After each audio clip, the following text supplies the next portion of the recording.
আসসালামু আলাইকুম কলিজার ভাই ও বন্ধুরা। আজকে আপনাদের জন্য একটা নতুন ভিডিও নিয়ে আসলাম। জানেন যে আমরা মেকানিক্যাল কাজ করি, তো মেকানিক্যাল কাজের এই ভিডিও।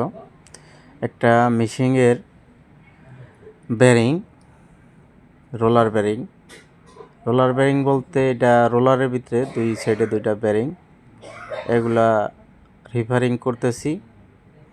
তো পুরো ভিডিওটা দেখেন আসলে রিপেয়ারিং কিভাবে করি। আপনারা যদি এরকম কাজ করতে চান আপনারা এভাবে করতে পারবেন।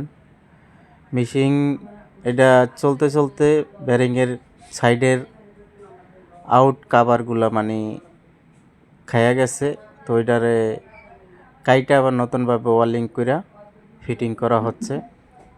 তো সবাই ভিডিওটা দেখতে থাকেন আসলে যে আমরা কিভাবে কাজগুলো করি।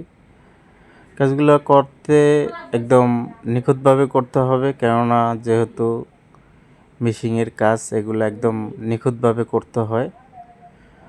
নিখুঁতভাবে না করতে পারলে এগুলা মানে আরও ভালো হওয়ার থেকে খারাপ হবে বেশি।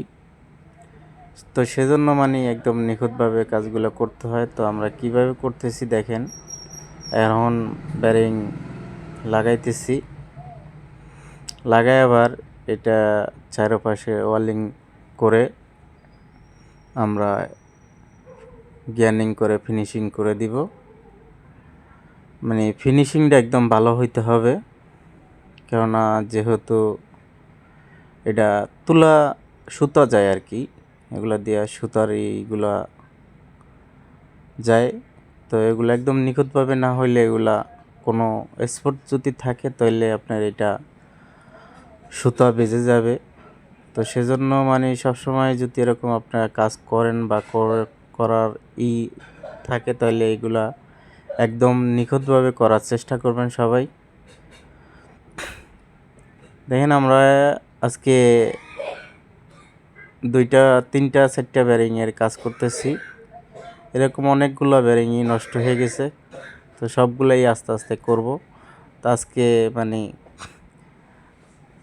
2-3টা বেরিংয়ের কাজ করতেছি। তো এখন ওয়ালিংয়ের কাজ শেষ প্রায়, এখন আবার গিয়ারিং করে ফিনিশিং করা হচ্ছে।